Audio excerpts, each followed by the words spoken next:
Bismillahirrahmanirrahim. Alhamdulillahi rabbil alamin. Alladzi ahyana ba'dama amatana wa ilaihin nusyur. Asyhadu an la ilaha illallah wa asyhadu anna Muhammadan abduhu wa rasuluh. Allahumma salli ala Muhammad wa ala ali Muhammad. Mari kita awali dengan membaca Bismillahirrahmanirrahim. Dasar kajian kita surat As-Sajdah, surat yang ke-32, halaman 416, ayat yang ke-20 dan seterusnya.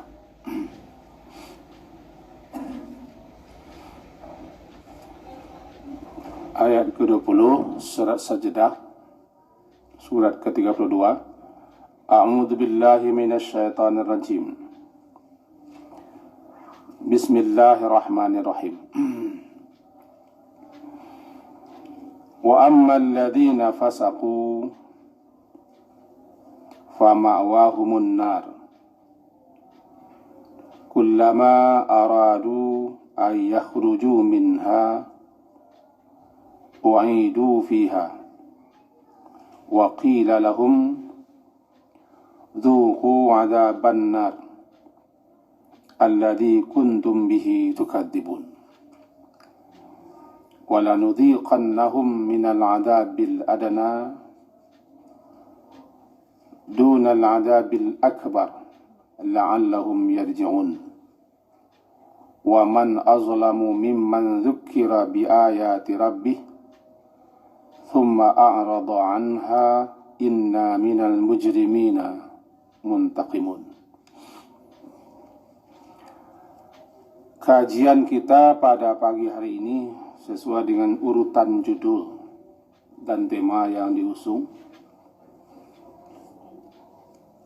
yaitu Ramadan bulan ampunan, bulan maghfirah, bersambung-sambung setiap subuh.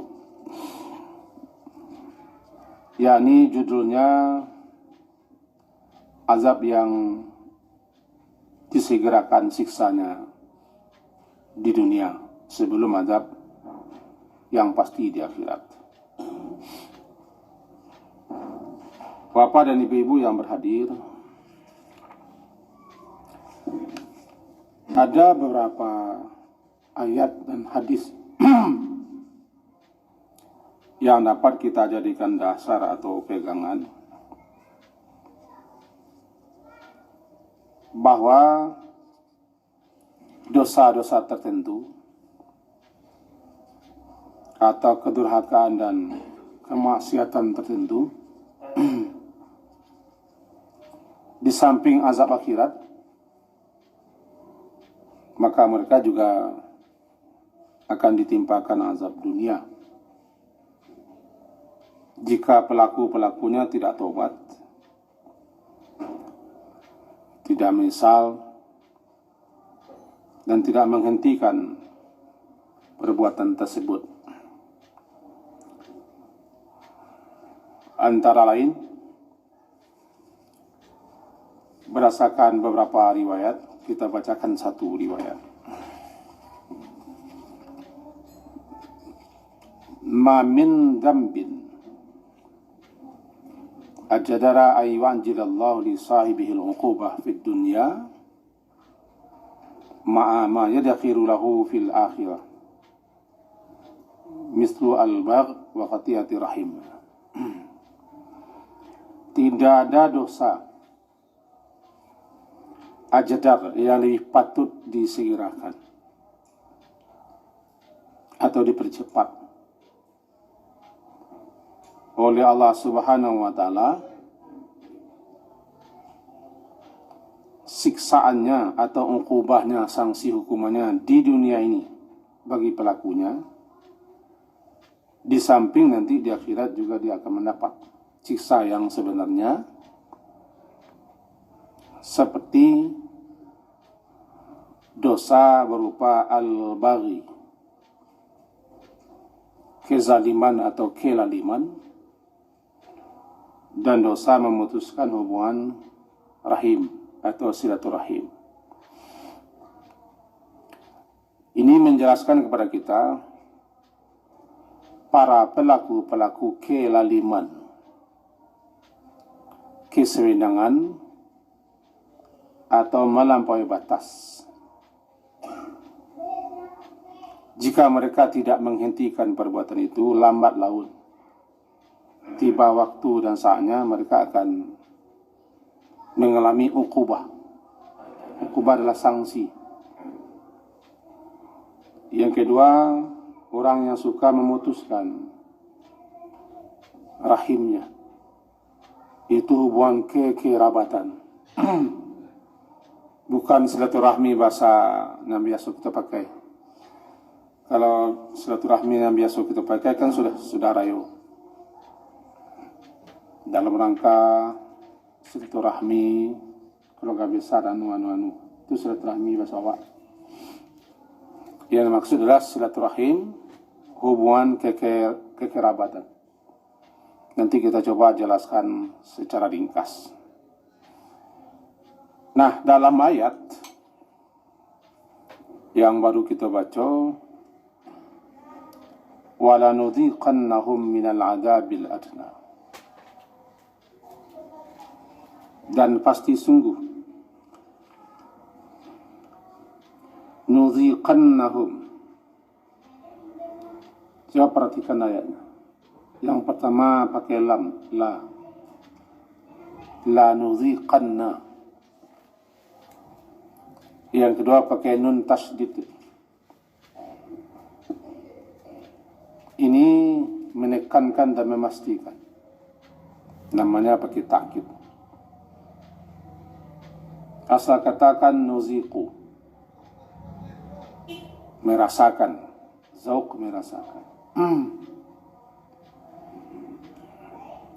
Maka orang terjemahkan dengan di sini dan pasti kami merasakan, yakni menimpakan kepada mereka minal adabil adna, sebahagian daripada azab atau sisa yang dekat, adna, duna al-adabil akbar, sebelum mereka ditimpa oleh azab yang lebih dahsyat, lebih besar, la'alla, supaya mereka itu kembali.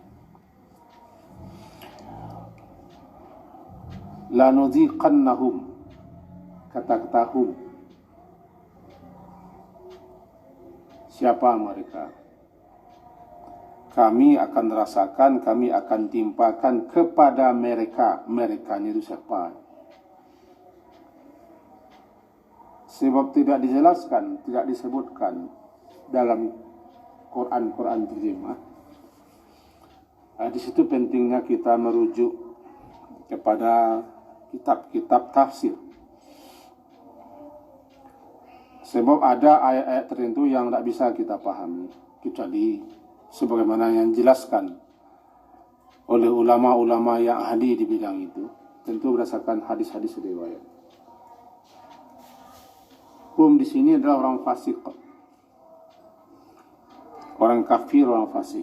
Jadi pasti sungguh kami akan merasakan, menimpakan kepada mereka para orang fasik, orang kafir itu azab. Bermula tertuju atau diarahkan kepada orang Quraisy Makkah. Jadi mereka di sini arahnya kepada kafirin fasikin, musyrikin Mekah.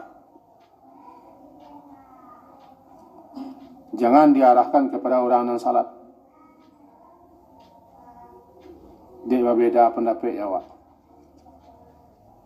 berbeda kelompok, berbeda jamaah awak, atau orang-orang melakukan dosa-dosa yang tidak sampai kepada tingkat kefasikan yang lebih tinggi. Itu di ayat sebelumnya. Adapun orang-orang yang fasik, ayat 20 ya. Wa ammal ladzina fasaqu, adapun orang-orang yang fasik, maka ma'wahum, tempat kediaman mereka adalah nar, neraka. Kullama aradu. Nah, tempat tinggal mereka di neraka orang fasik. Apa itu fasik? Fasik itu secara bahasa adalah al-khuruj, khuruj anisy,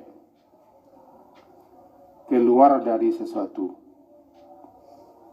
keluar daripada sesuatu. Fasik, fiskun, keluar dari sesuatu, atau fiskah.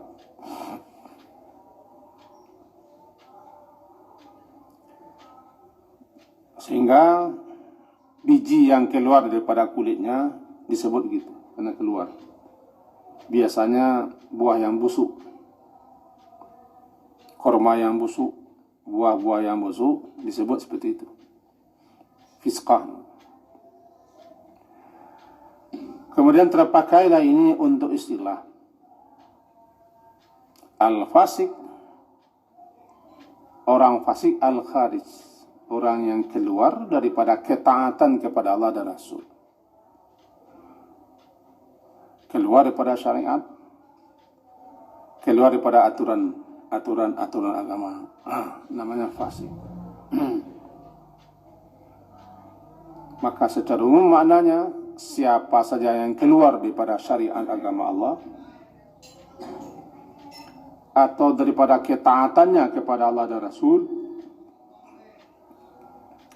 disebut pelakunya fasik, orang yang fasik. Dibagi dua lah fasik ini, fasik besar dan fasik kecil.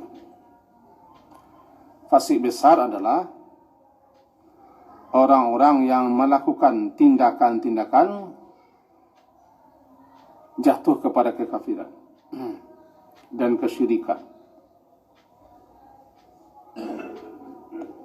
karena mereka berada di luar Islam, di luar jalur keimanan. Maka dikatakan orang kafir itu orang fasik. Tapi tidak semua orang fasik kafir.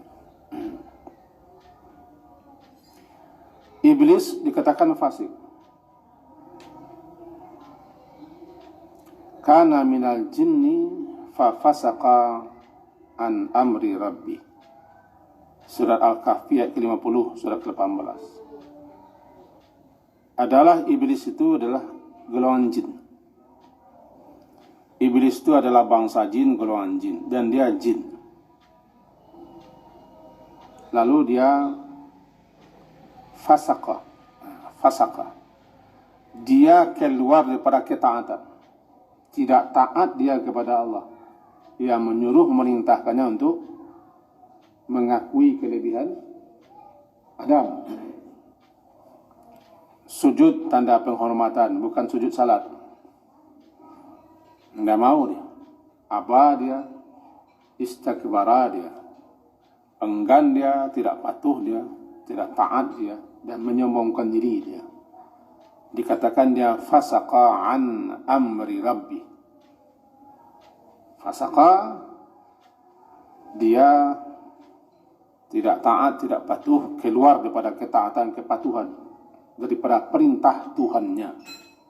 Surat Al-Kahfi, surat ke-18 ayat 50. Ini iblis. Jadi bisa pula dikatakan makhluk pertama yang dicap fasik, iblis.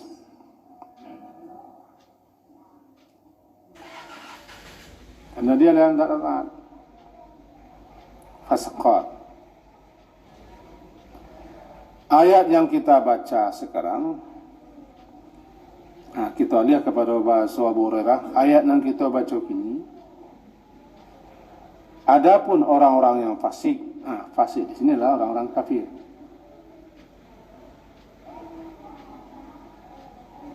Orang musyrik, orang yang tidak beriman. Mula-mula ancaman diarahkan kepada Quraisy musyrikin kafirin Makkah. Karena mereka lah yang tidak taat, durhaka kepada seruan Rasul, bahkan menentang, memusuhi Rasul.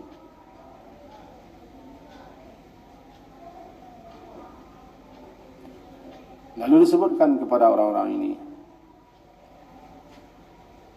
yaitu adapun orang-orang yang fasik seperti mereka,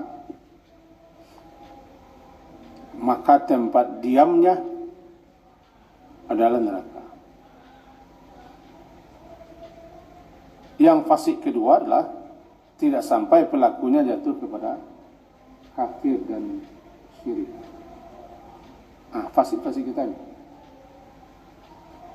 ketika kita tidak mau taat kepada perintah Allah, mengikuti sunnah Rasulullah ya, bukan sunnah kelompok.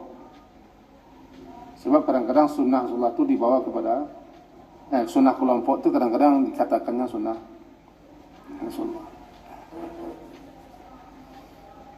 Keluar daripada sunnah Rasulullah SAW. Sebab siapapun harus mengikuti sunnah Rasulullah, bukan kelompok, bukan golongan, bukan jamaah, siapapun.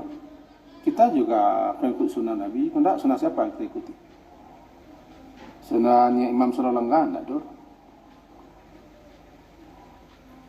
Sunnah Nabi. Cuma kadang-kadang berbeda kita dalam memahami. Kenapa kita beda? Ya, kecil ramina. Guru ku nak sekitab, surau nak sebuah. Itu biasa saja. Cuma kadang-kadang orang tertentu kalau tidak kelompok itu tidak sunnah. Ini yang ngiri loh. Berarti kita kalau lah fasik gitu. Setuju tidak setuju, ya setuju sajalah. Itu kan pendapat saya.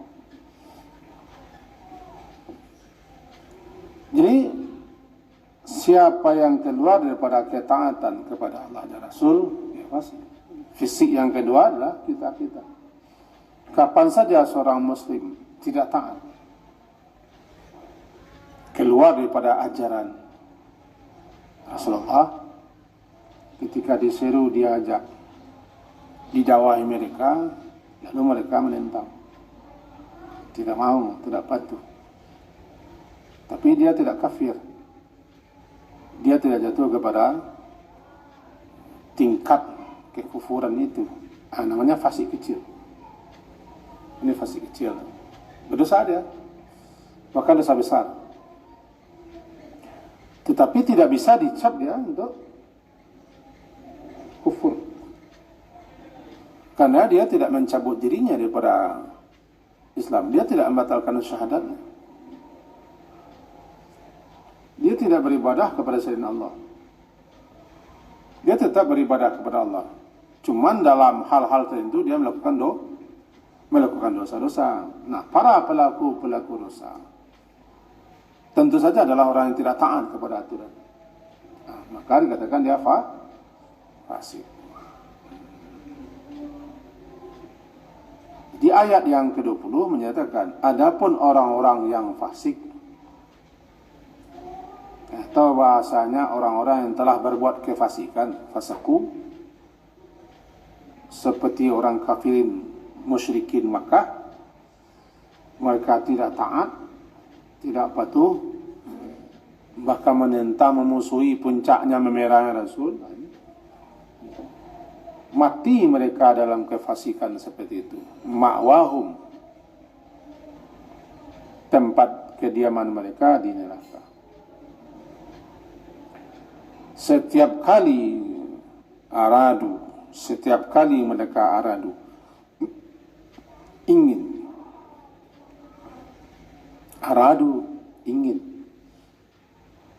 ayyakhruju minha, untuk bisa atau mereka keluar daripadanya neraka.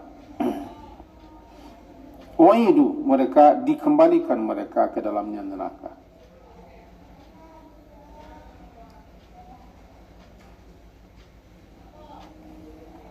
Waqila lahum, dan dikatakan kepada mereka saat itu, zuku, rasakan oleh kamu, oleh kalian adzaban nar, azab neraka yang kuntum bihi tukadzibun, yang dulu kamu dustakan di dunia karena dia tidak beriman. Yang mendustakan ayat-ayat Allah, tidak percaya pada akhirat, kan tidak beriman. Kita beriman kepada adanya neraka, adanya azab, adanya akhirat. Cuman terkadang kita kalah oleh nafsu. Lalu kita berbuat dosa, melanggar aturan syariat, keluar pada ketaatan. Fasik itu adalah bukan fasik ini. Ini mereka mendustakan ayat-ayat Allah, mendustakan adanya neraka. Jadi dia tidak percaya kepada akhirat. Nah, untuk mereka inilah diarahkan mula-mula wala nudziqannahum, dan pasti sungguh kami akan timpakan, kami rasakan mereka minal azab, sebahagian daripada azab, tidak semua. Azab al-adna, banyak ulama memang adna ni dunia. Di dunia, menjelang kematian, dan di barzakh. 3. Apa itu azab dunia adna? Seperti yang dijelaskan dalam kitab tafsir yang saya bawa ini, berupa al-masaib, berbagai macam musibah-musibah, wal afat, dan berbagai macam petaka, bencana-bencana duniawi, seperti kelaparan, peperangan, atau bahasa kitanya kebanjiran, gempa, longsor, juga virus, dan seterusnya.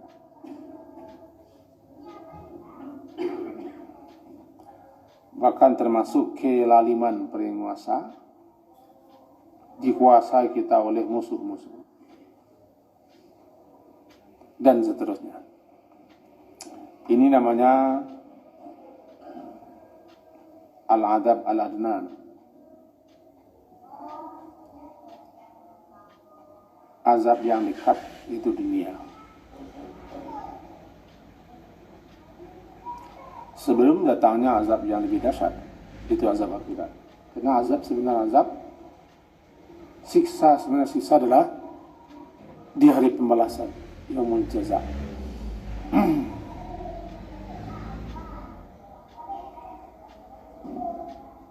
Ujungnya kan la'allahum yarji'un. Ada kaidah yang harus kita ketahui. Kalau la'alla itu datangnya daripada Allah, maka dialihkan maknanya, bukan taraji lagi, tapi lita'lil. Maka beralih terjemahnya menjadi supaya, agar supaya mereka kembali daripada kefasikan mereka, kekafiran mereka, kebangkang mereka, kedurhakaan mereka, kepada ketaatan, kepada Islam, kepada keimanan. Kembali ke situ. Ini supaya atau agar supaya mereka sadar, insaf, lalu mereka kembali kepada jalan yang sebenar jalan, berupa ketaatan kepada seruan Rasul, ayat-ayat Allah, atau kepada keislaman, atau kepada keimanan. Namanya la'allahum yarji'un. Lalu bolehkah ayat ini kita pakai untuk kepada kaum muslimin yang durhaka, yang berbuat dosa? Menurut apa yang saya pahami dan apa yang saya pelajari dan apa yang saya terima daripada guru-guru yang mulia, apa yang ditimpa oleh kaum muslimin selagi mereka beriman, muslim, dan iman mereka tidak dinorai oleh kesyirikan, mereka mengalami masaib, musibah-musibah. Di samping untuk ujian, itu adalah suatu teguran.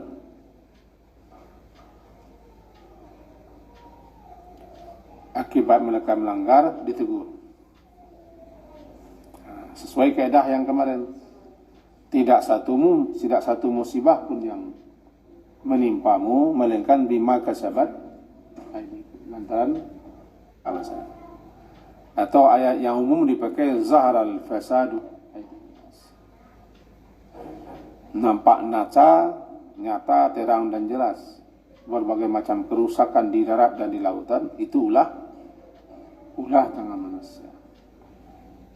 Karena kelakuan kita, kita musibah. Dan musibah itu peringatan bahwa kita ada pelanggaran, ada dosa-dosa, ada kesalahan. Musibah. Malah dalam kajian-kajian kita juga, hadis-hadis pernah kita baca bahwa jika Allah berkehendak untuk kebaikan bagi seorang hamba, ajjala lahu uqubah, Allah segerakan hukuman, sanksi kepada seseorang di dunia ini berupa musibah. Nanti di akhirat dia tidak mendapat lagi. Tetapi jika Allah tidak berkehendak untuk kebaikan bagi seseorang, ditundanya siksanya. Nanti dilengkapi, disempurnakan di akhirat. Bisa jadi itulah kita lihat orang yang seakan tidak disentuh oleh berbagai macam kejelekan, keburukan. Bahkan anak-anak juga dia melenggangkanku. Seakan-akan Allah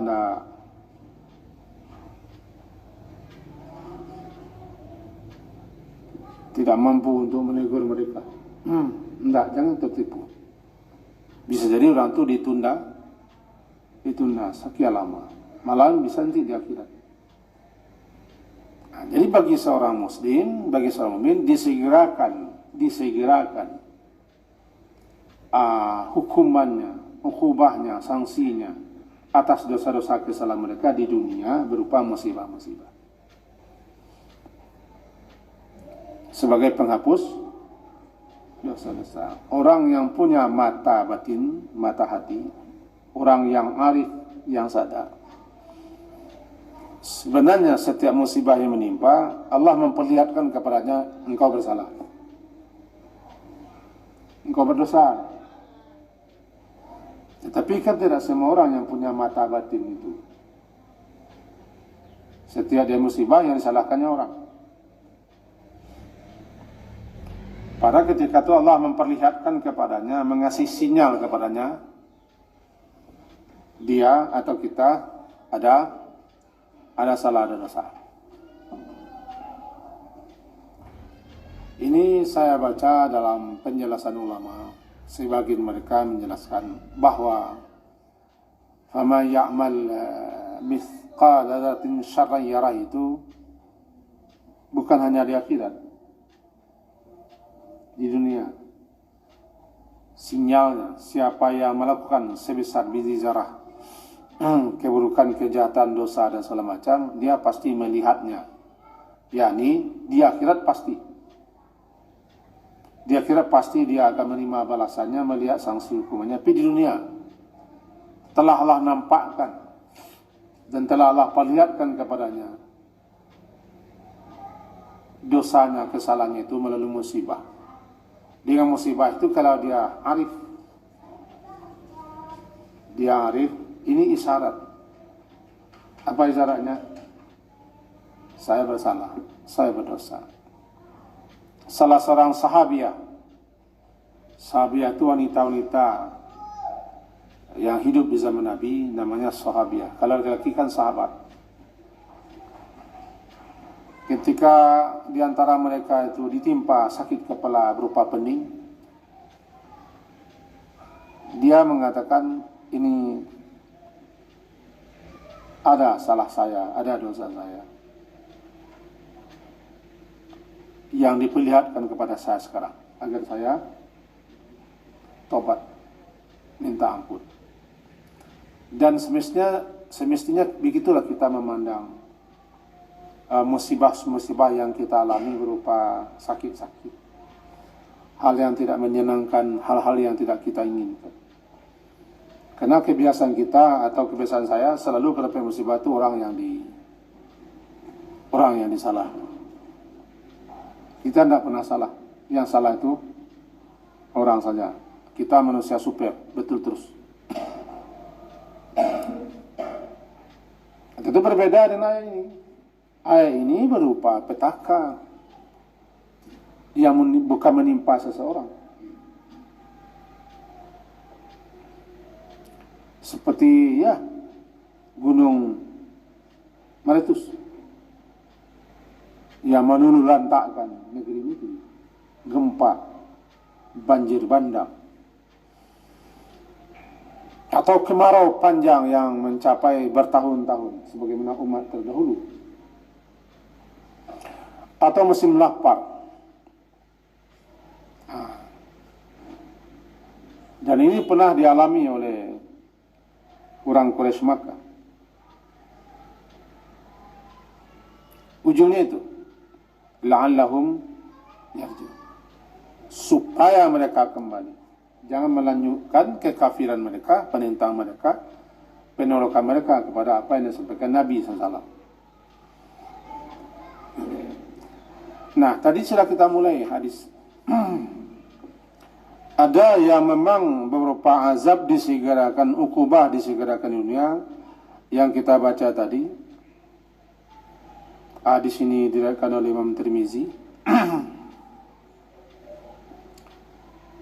juga diriwayatkan oleh Imam Abu Daud, bahwa tidak ada dosa, ma min dzambin, tidak ada dosa yang lebih ajdar, lebih patut untuk ayyu'ajjilallahu li sahibi al-uqubah fi dunia,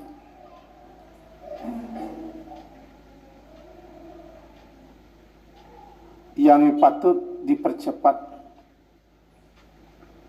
oleh Allah hukumannya, siksanya, sanksinya di dunia ini, di samping adanya hukuman yang pasti, siksa yang pasti di akhirat, seperti hukuman dosa al-baghi. Al-baghi itu ini sering dibaca oleh khatib di Jumat.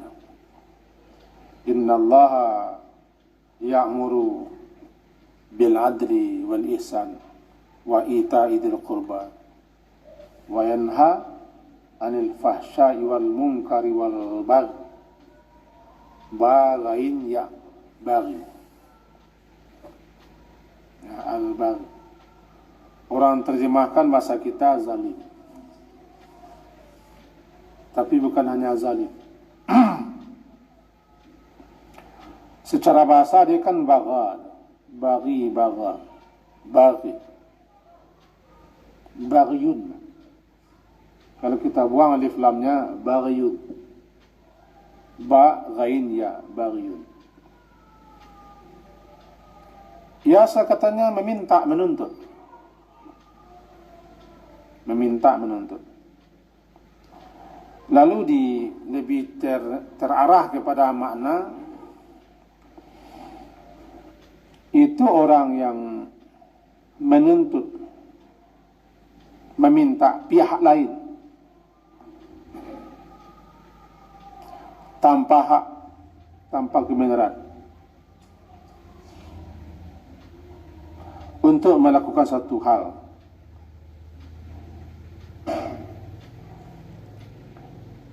Seperti merampok, melakukan tindakan-tindakan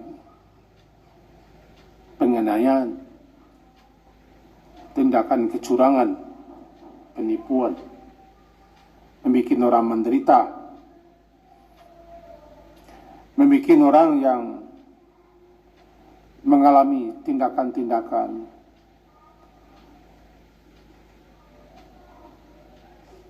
penganiayaan, namanya baghi. Maka bisa dikatakan hampir samalah dengan zalim, tapi berbeda. Ini dia memaksa mengambil, menuntut, meminta yang tidak haknya agar lain mengeluarkan haknya. Itu makanya pungli itu namanya baghi. Sogok, baghi. Begal, baghi. Merampas kekuasaan juga baghi. Kunung ketujuh kiai. Merampas dengan mengerahkan segenap kekuatan, kekuasaan, kekayaan, baghi. Karena dia sekedar menuntut, meminta pihak lain dengan paksa agar melakukan sesuatu yang tidak wajar.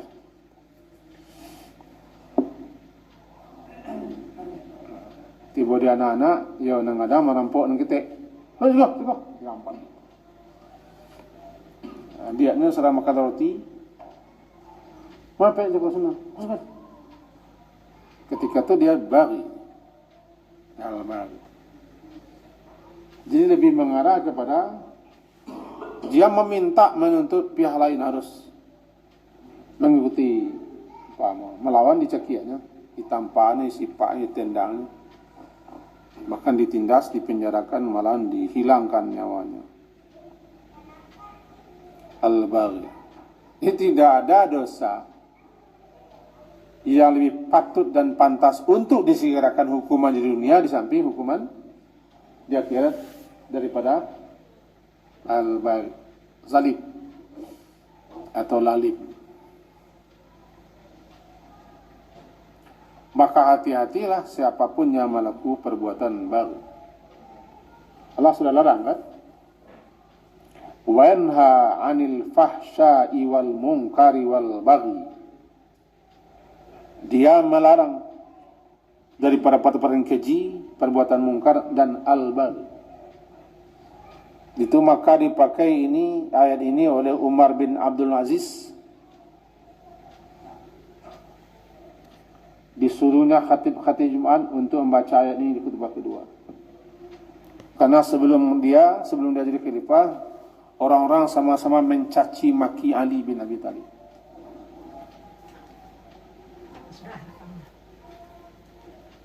Prodi di situ dulu.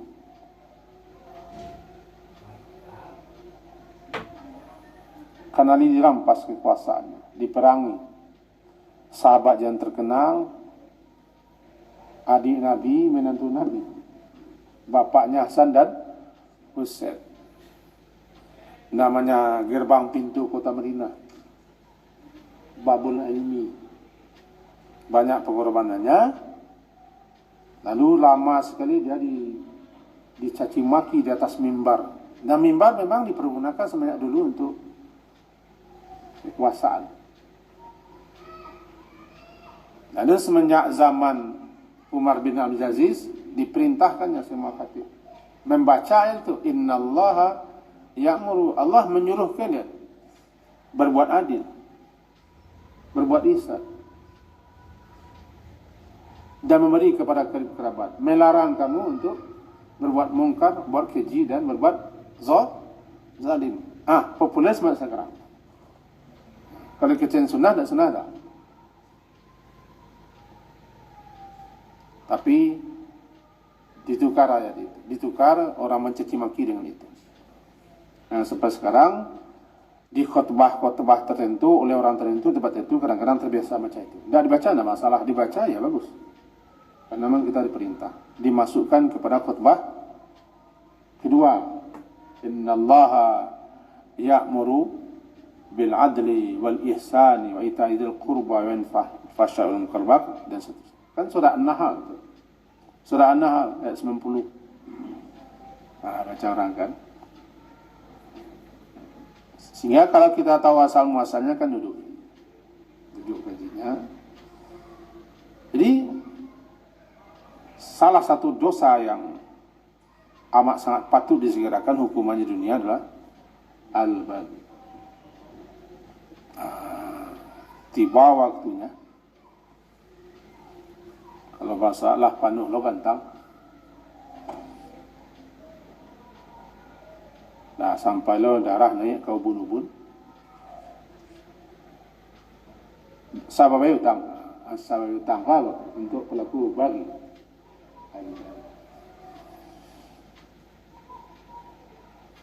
Dan dosa memutuskan hubungan kekerabatan. Karena yang maksud dengan silaturahim itu, rahim itu kekerabatan. Itu satu kandungan, satu nasab. Diputuskannya hubungannya dengan saudara-saudaranya dan keluarganya.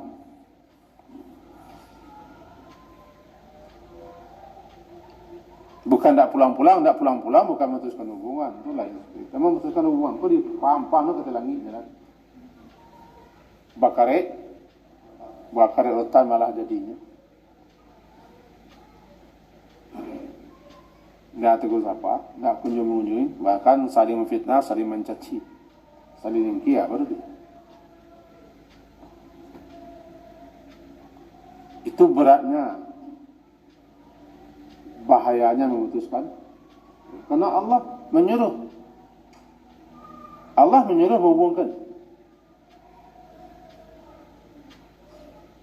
menghubungkan silah lagi. Ayu salah untuk dihubungkan. Dia putuskan. Siapa yang memutuskan satu rahim, berarti dia telah memutuskan hubungan dengan Allah. Karena rahim itu diambil daripada nama Allah. Aku juga putuskan hubungan dengan orang ini. Makanya orang itu tak dapat rahmat. Siapapun yang memutuskan hubungan rahimnya, dia tidak dapat rahmat.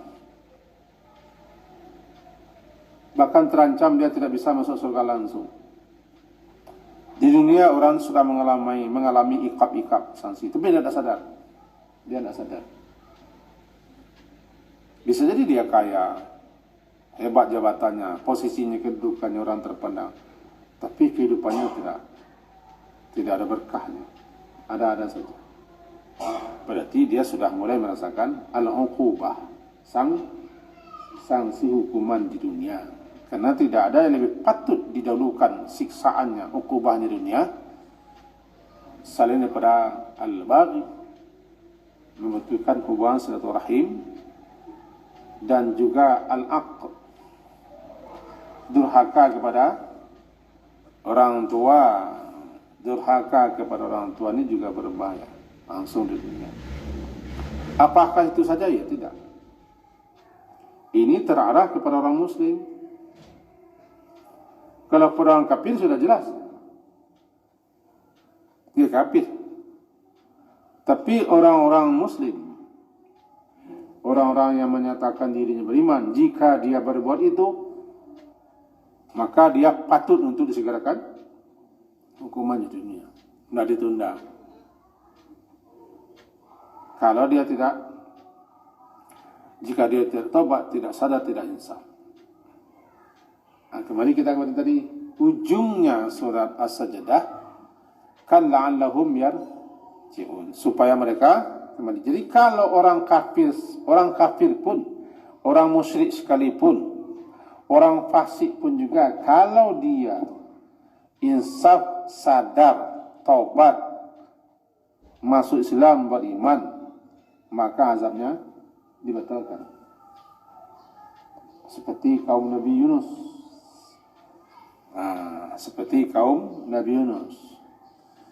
Tidak ada satu penduduk negeri pun yang semula sudah ditetapkan akan ditimpakan kepada mereka azab, tetapi ditarik lagi azab itu. Surat Yunus, surat ke-10, ayat 98 bunyinya. Falaula kanat qaryatun amanat fanafa'aha imanuha ila qauma Yunus. Lamma amanu kashafna anhum adab al-khizi. Yunus itu surat ke-10, halaman 220, ayat ke-98. Maka mengapakah tidak ada penduduk satu negeri pun yang beriman, lalu imannya berguna, bermanfaat kepada mereka selain daripada kaum Yunus. Ketika mereka menyatakan keimanan, kesadaran, kami selamatkan mereka daripada azab yang menghinakan di dunia. Intinya begitu.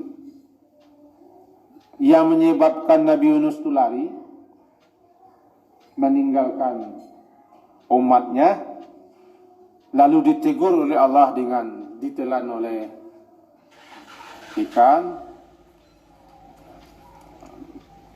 Cerita dongengnya Nabi Yunus raung-raung dalam perut ikan, bertemasa di lautan dalam, melihat kebesaran Allah dalam perut ikan.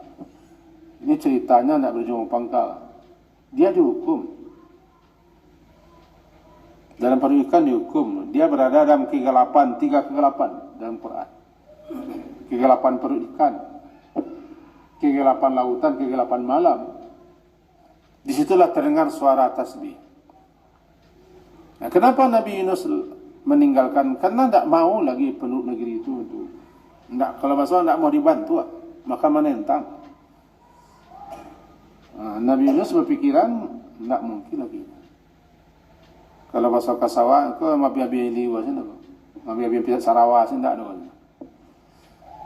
Pergi beliau, rupanya karena beliau Rasul, seorang Rasul tidak boleh meninggalkan umatnya sebelum mendapat izin. Makanya Nabi Muhammad tidak mau hijrah. Sahabat-sahabat sudah hijrah. Beliau hanya menunggu komando datang perintah, baru beliau berangkat dengan Abu Bakar. Ini seorang guru tidak boleh meninggalkan muridnya, kecuali muridnya sudah melawan, menentangnya. Gaji tidak dibayar, murid menentang, orang tua pun lapor ke polisi, tinggal saja lagi. Zaman sekarang kan itu gaya, bahkan diperas pula. Murid sudah melawan semua, gaji tidak dibayar, wali murid melapor pula. Pemerasan, ini sudah ikut kemapi kejiwaan. Lalu penduduk kaum Nabi Yunus, kaumnya kan di Irak. Tidak salah ya. Mereka sadar karena tidak ketemu lagi Nabi Yunus, sadar. Tokoh-tokoh mereka sadar, jangan-jangan ancaman Yunus itu berlaku. Akhirnya mereka goncang, takut. Mereka cari Nabi Yunus, tidak ketemu. Kemudian mereka keluar ke lapangan semua. Semua keluar ke lapangan. Tua muda, semuanya keluar. Meminta kepada Allah jangan-jangan sampai ketika itulah bermanfaat iman mereka. Mereka sadar, mereka kembali menerima ajaran Nabi Yunus, mereka taat, patuh, tidak jadi azab ditimpa. Tetapi kalau mereka tetap melanjutkan kekafiran, kemusyrikan seperti orang Makkah, wala nuziqannahum minal adzabil azab dunia, dan juga di alam barzakh sebelum tibanya azab yang pasti. Ayat ini yang kita jadikan dasar tadi, mula-mula terarah tertuju kepada fasiqin, kafirin, musyrikin. Rasanya itu kaji kita.